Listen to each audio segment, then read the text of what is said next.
Hello and welcome to Tight Lines. Match fishing takes its turn in the bothy this week, and with the fantastic Fishermania weekend still fresh in my mind, and yours too no doubt, I'm delighted to welcome this year's champion, Jamie Hughes. Jamie was my tip to win on the day, so I'll probably save Gary Wiltshire a few quid, and equally pleased that he's found time from his busy schedule to join me. Jamie's an angling coach and sees plenty of talented young anglers, so he'll take great joy in watching our Drennan Young Angler of the Month Winners' Day at Barston Lakes.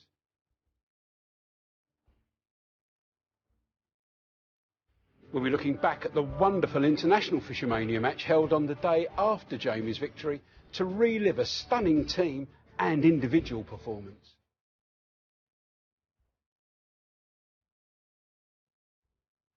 In Fishery Focus, I'll have information on what's being caught and what approaches are working for all types of anglers.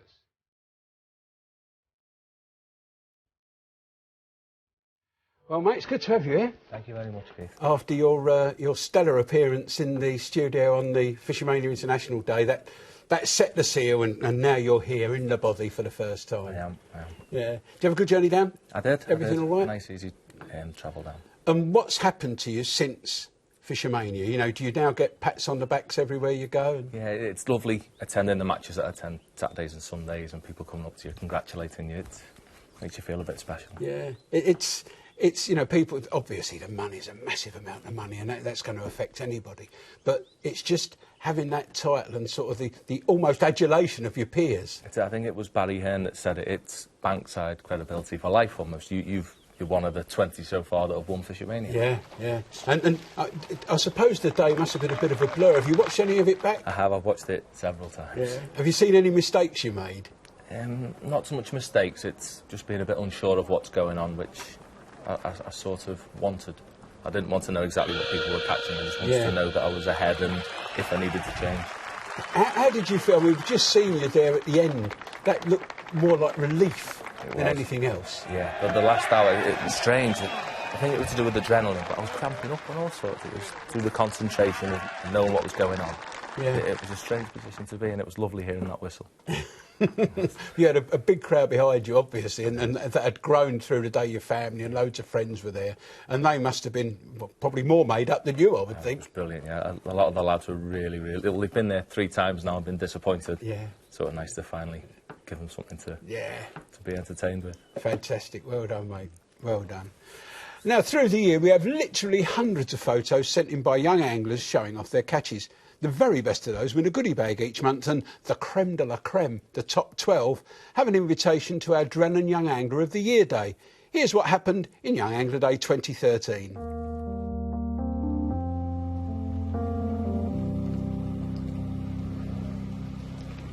Young Anglers 2013. I might say this every year, but it is true. Tight Lines Young Anglers Day is probably my favourite day of the whole year. We're blessed with good weather this year as well. We're at Barston Lakes, which is our regular venue. I think I've got the egg off my chin. The youngsters are just getting theirs off. It's time for the draw. First of all, it's lovely to have you here. Thanks so much for coming, and also thanks to you lot for coming as well. It's a real privilege for me to see all of you. Now, what I'm going to do, I'm going to call your names out in order, give you your picture, and tell you, or let you know, who you're fishing with. Right, OK, we'll start with June 2012, Harry Sandham. Hello, mate. You're going to be fishing with Alan Scotthorne, so you'll understand each other. There's your picture. Look at that, a lovely bow. Alan, Harry, Alan. Daniel Martin. Well done, Daniel. You're fishing with Will Raisin. Billy Reader. You're lumbered with Des Ship. So that means you've got M-Peg. What, mate? Yeah, you? OK, big smiles.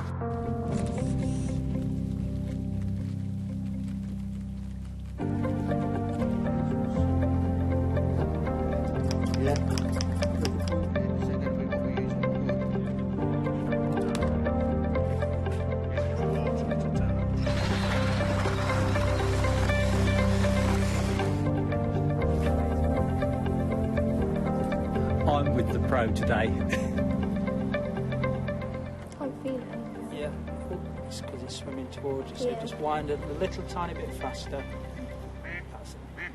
Yeah, I can feel it. You can feel it now, can't you? Excellent.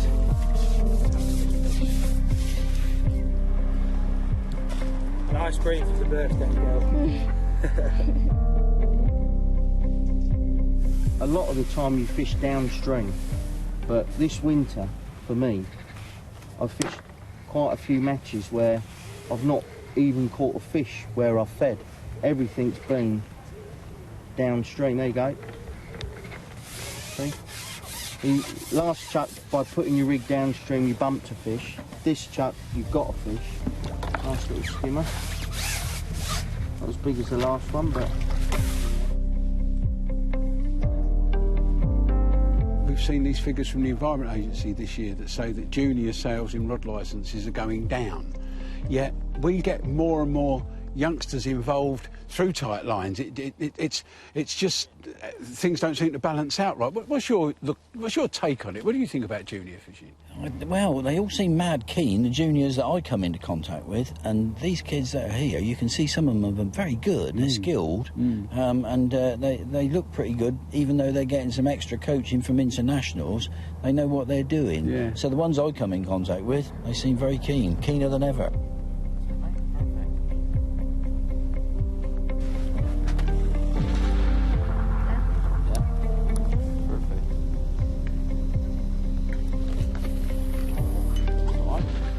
Do this time, next time you cast, you just about a foot further up to the rod tip, alright? So your feeder's about that much further up to the end of your rod, and that'll help you cast more accurate, and you'll get a nice flick on your rod when you cast. They do pull in here, don't they? I think it's partly because it's so shallow. Yeah. They're good fit fish. Oh, yeah, that's a nice fish. Come on and meet Mr. Max. They like that snowman rig, don't they? Yeah. Whee! Well done, Max. Congratulations, good job. That's a belter, Max. Yeah, you did well there. Really impressed with it. Lovely and scaly, isn't it? Really pretty.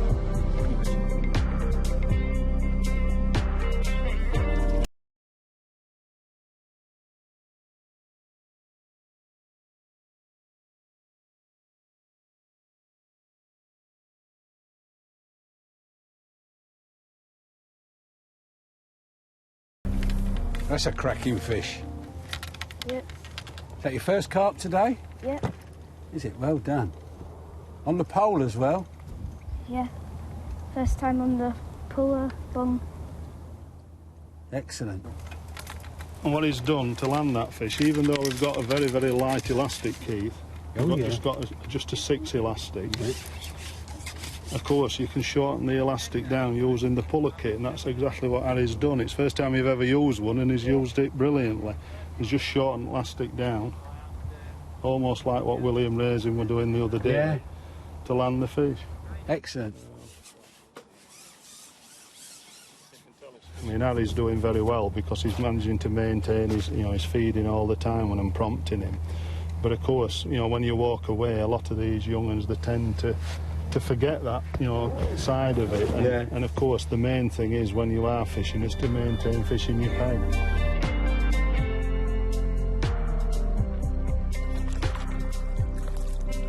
Don't seem like you've got much to do here, Will. No, he's a bit of an expert. Just as a general tip, how do you work out where the bait is going? Do you do it by where you catch your fish? Yeah, I mean, a good way to start off is obviously have a marker where you're feeding and feed to that marker religiously, every time.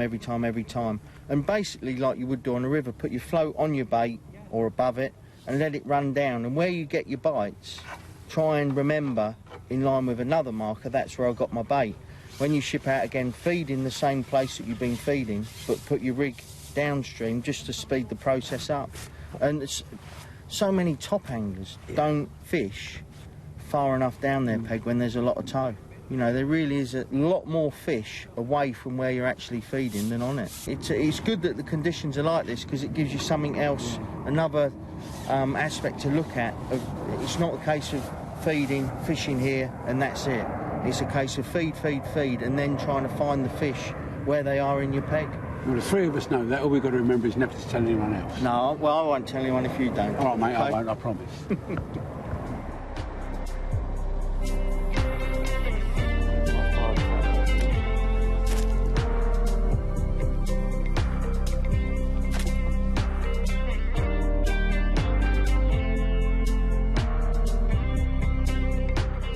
Well done, Max. That's what Keith and I always call a Barney rubble. Biggest of the day.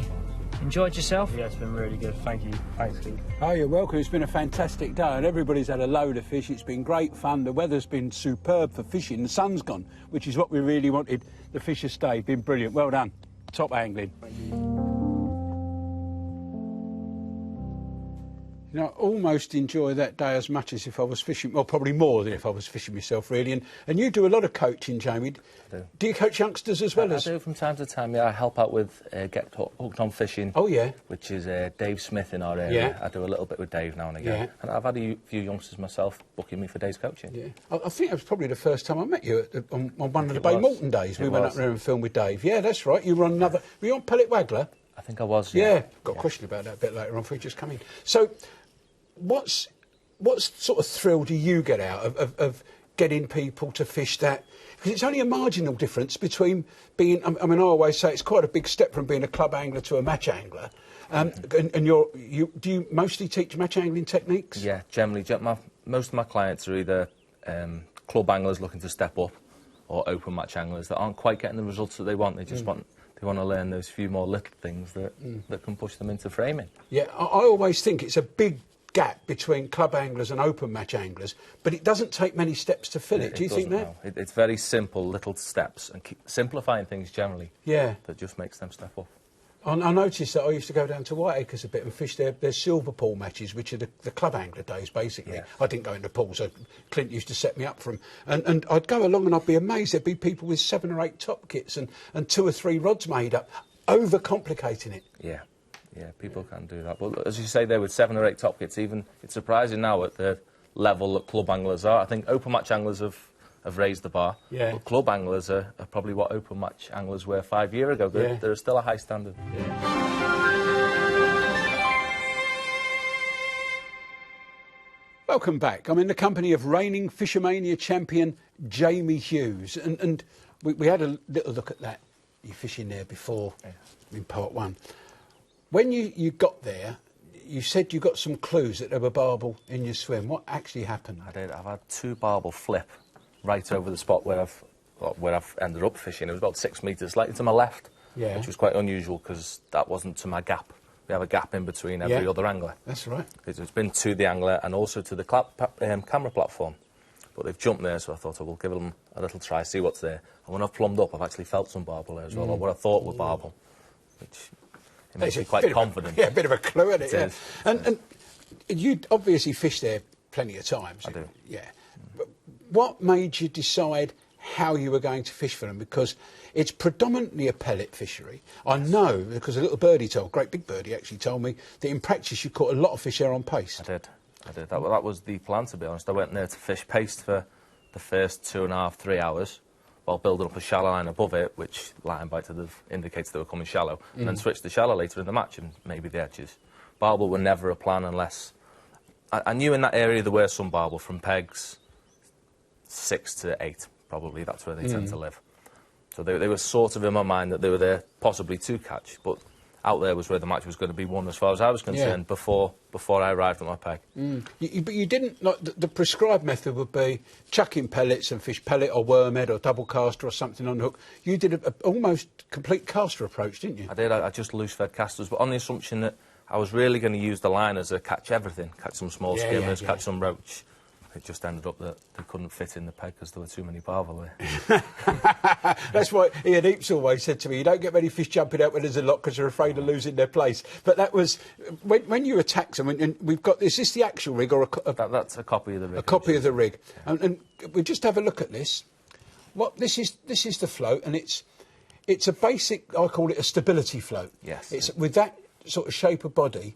They like to sit, and you can hold to them if there's a bit of tow. You can. And there is a bit of tow at Cudmore. Is that why you use that? It is, exactly that. On arena, also I'm fishing on a bit of a slope there, so it's very important that I hold my float upstream almost of where it's towing.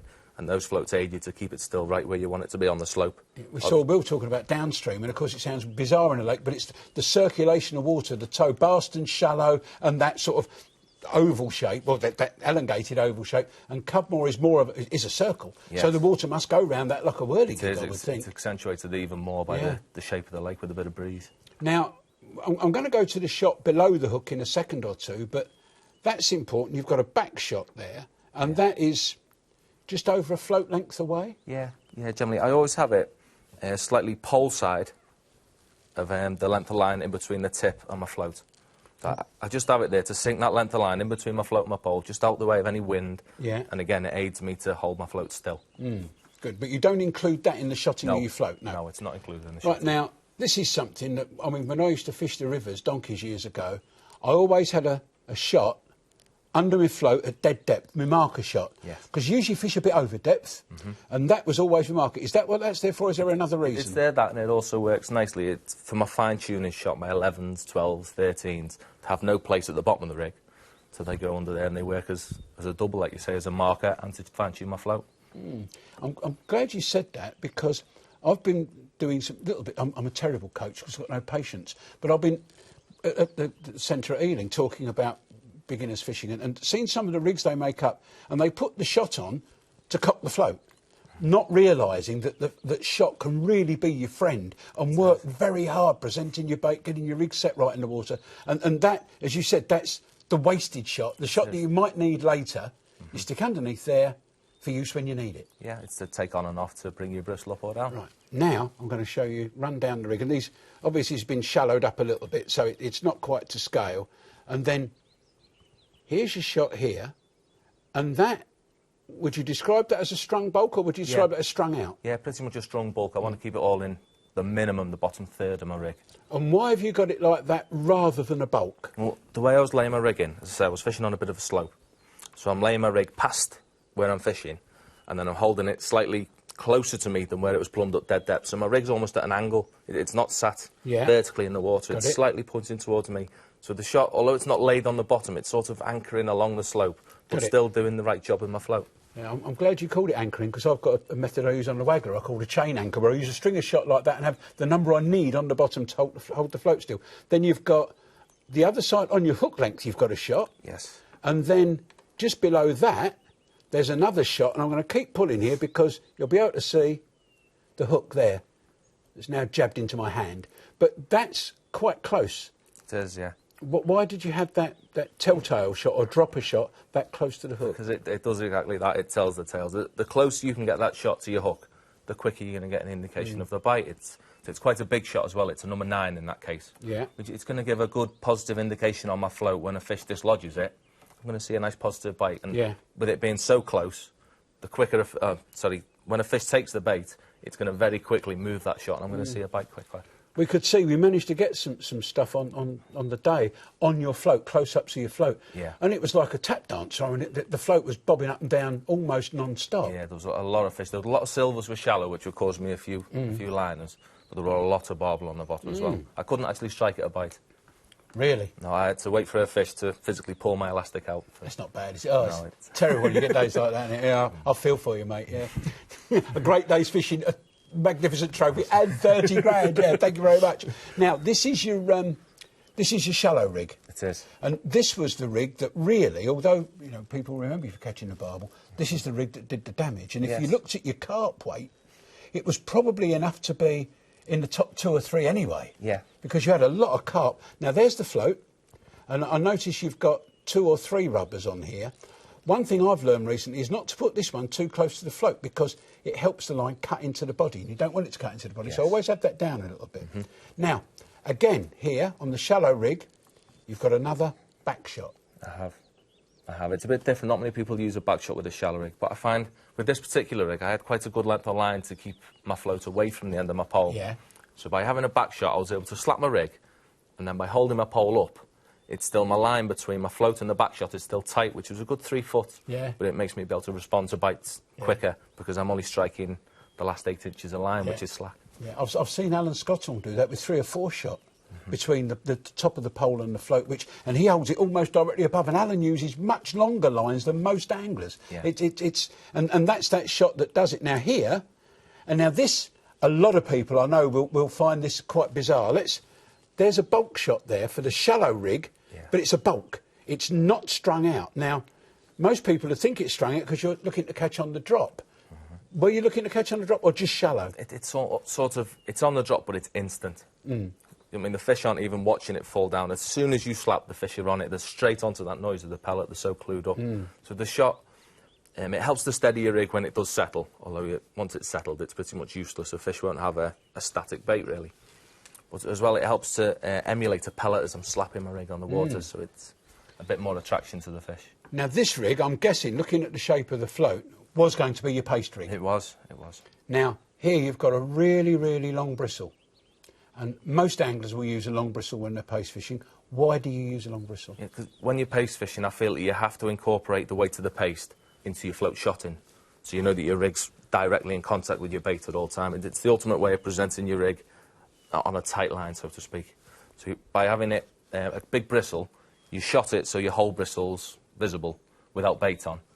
And then you plumb the depth, so it's dead depth, but you can see when your paste is pulling your float down almost. So your paste brings your bristle from the whole bristle being shotted to half the bristle only being visible when the bait's on. It's very interesting because paste fishing is a bit of a mystery to me.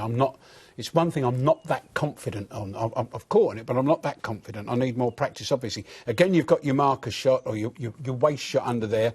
And here again, a bulk shot there. Yes.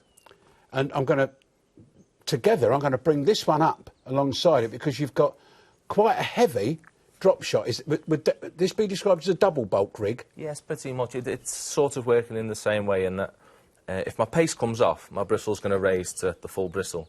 But if a fish is to take my paste and lift the bottom bulk up, then it's a massive positive indication on my float. I'll actually see a bit of body. Yeah. So I know it's not just the bait's come off, there's a fish on the end. Excellent, because that's one of the worries. And when I first started fishing paste, I used to use a float with no shot and use the paste to do everything.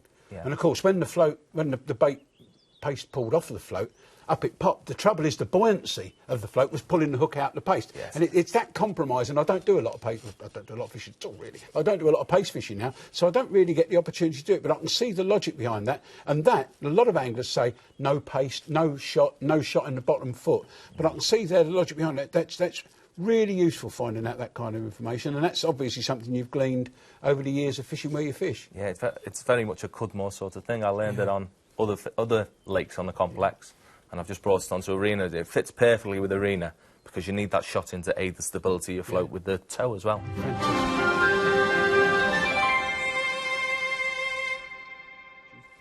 Now, a day ticket fishery, Jamie has chosen. I suppose it's your local, is it? Lingmere Fishery on the Wirral? It's the closest to my house. It's just 5 miles away. Is it? That all it is, yeah? It sounds like a lovely place. I've only fished Burton Mere on the Wirral some years. It's RSPB site now, I think, isn't it? It is, yeah. Yeah, I fished there some years ago, but Lingmere looks good. He's got barbel there as well, so you get a bit of practice for Cudmore there, I suppose, do you? Yeah, occasionally there's some really big lads there now. Is there? Specimen barbel almost. Really? Blimey. And the usual carp and tench, he's got F1s there. He has got a lot of F1s. It's where I practice a lot of my F1 fishing, especially shallow fishing. It's a very good shallow venue. Is it? Yeah, see, I'm not a great favourite. F1s aren't a great favourite of mine. I love catching the brown goldfish and the crucians, and of course I like the trickiness of them. And they are very, very iffy fish to catch, aren't they? They are. Your tackle's got to be refined as much as possible to be able to hit the bites more than anything. They're a very quick fish at ejecting your bait. Yeah. I used to catch a lot of dace on the rivers, and I found there were techniques, and you could recognise, sounds daft, but you could recognise the bites. You know, you'd get a lot of float movement, and some you knew wasn't bites, and some you knew was. And I should imagine F1s must be a bit similar. Yes, it can be. Generally, the trick is to get them to hook themselves by using bigger hooks or tight lines, or there's lots of little tricks you can use. Yeah, and again, you're catching those shallow. How do you feed? Is it constant feeding? Generally constant. You need to make as much noise as you possibly can with the smallest amount of bait you possibly can to get them competing for it. Yeah, that's quite a good... When carp fishing was in its infancy, or its infantry, as Kevin Esher used to say, when it was in its infancy, I used to feed a lot of hemp. And not put any hemp on the hook, but feed a lot of hemp. And I used to refer to it as banging the dinner gong, which now a lot of people use. And you'd have a lot of hemp going in, and the carp would come in and start swirling amongst it, and there'd just be one maggot or one bit of sweet corn. Sweet corn works very well with hemp, and that used to work more on the waggler in those days. Right. Yeah. Do you fish the pellet waggler there at all? Yeah, not so much pellet waggler. You fish conventional wagglers in the winter. The fish move out towards the island. You can catch a lot of barbel in particular. Really? They tend to shoal up on one point on the island. And yeah. You can catch quite a few fish on the waggler without feeding. no feeder. Yeah, it's weird that, isn't it, how that works? I'll tell you what I said, pellet waggler. We've had a question from Darren. He says, as you're on the show, I wanted to know how best to sink your line and stop a bow in it when I'm fishing the pellet waggler and stop the float moving in a sideways direction. Now, I've got my thoughts about that, but obviously I'm more interested in yours. Yeah, to be honest, I'd never had my float in the water long enough for it to allow it to move. And as for the bow, I think that comes with your casting. You need to be feathering your line with your rod close to the water just before the float lands, and that'll keep your float tight. And as for it moving, once your float's been in the water for probably 5 seconds with a waggler, it's almost useless. The fish are going to respond to it, hitting the water, and your bait falling down. That's when you're going to get a bite, or 99% of your bites. I'm glad you said that, because it's exactly what I was going to say. I think once, if you're fishing shallow on the waggler, with the pellet in particular, once it starts to move, I always think it must look so unnatural. The natural bit is it moving downwards. But I'll tell you, I've got in my magic drawer here, I've got a little secret. I don't think you've seen anything like this. Obviously, this is a caricature, but you might like this, Darren. This is my pellet waggler setup. Now, my hooking setup. Now, obviously, I've done it with a big hook so you can see it. But what I do, I tie a loop in the end of my line, a smaller loop so it's tight on the hook, feed it through the front of the eye, and you might want a little bit of line to pull that through. So put a bit of thinner line through, put it through the loop, and then pull the loop through. Then put my pellet band on that loop, and then put the loop over the hook so it sits like that. It's a variation of the carp angler's D-rig. And what that does, I think with the pellet on there, it sits at a really aggressive hooking angle, like that. You've not got the frailty of a knotless knot. And the other great thing, no matter which pellet band you use, and there are some great ones out there these days, some of them will break, especially if you're using oily pellets. Yeah. And for hook bait, I like to put a little bit of extra oil on my pellets so they don't break down so quickly. But if you're using an ordinary pellet band, the oil can rot through it. If that happens, just slide the loop over the hook, put a new pellet band on, close it up again. It's so much quicker than tying on a new hook length or changing your hook. Have you seen that? No, it's the first time I've seen it. It's very, very versatile, isn't it? And very durable, really. It works on the pole as well, and especially slapping. It's good for slapping over because you've got no chance of the hair. Because another one of the nightmares when you're fishing with a hair rig is the hair coming over the point of the hook and the pellet stopping the hook from going into the fish. If you've got a pellet there, it stops hook going in where you want it to go, into the fish's lip. And like you mentioned, like F1s and self-hooking, that rig would really, really work for them, you know. Yes, definitely. You're leaving your full hook there to hook into a fish. Exactly, yeah, without the... And sometimes it's a bit fussy as well, tying... Because I like my pellet band to be really tight to the hook. I don't like... When I'm fishing shallow, I don't like the pellet too far off the hook. And tying that little fiddly hair and getting the knotless knot right, I just think that's so much simpler. I'm going to hold it there like that because I know lots of people... always get emails when I show this, and I've shown it a few times. First time this year, I think. And that's just how you tie it. So it's a simple double overhand loop there, a nice strong loop there. So the loop just fits over the hook and the pellet band on the loop. Give that a try. What you got coming up, mate? I've got the match test final in 2 weeks. Have you? The Maver match test final. Yeah.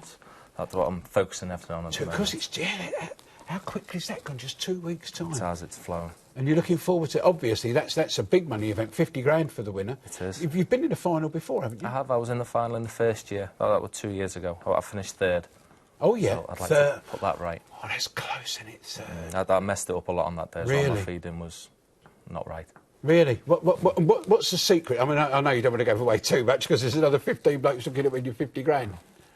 I don't know. It's preparing's more than anything. You have to have every possible option covered before you get there. Fantastic. Well, I wish you well, mate. Good luck on the day. Thank you, Jeff. That's all for today, but don't forget you can find all sorts of features from the show on the website and keep in touch with us here via email and on Twitter. Thanks to Jamie for being my guest. It's been great fun, mate. I really enjoyed it. Sea fishing's a focus on the show next Friday when I'll be joined by top sea angler and writer Mike Thrussell. Also on the show, we've been fishing off the Copper Coast with Henry Gilby, attempting to snare one of Ireland's famous big bass. Join us at 6 o'clock on Sky Sports 4. So it's goodbye for now. Have a great week out there. And, of course, tight lines. Cheers, mate. Thank you. Thanks, well done.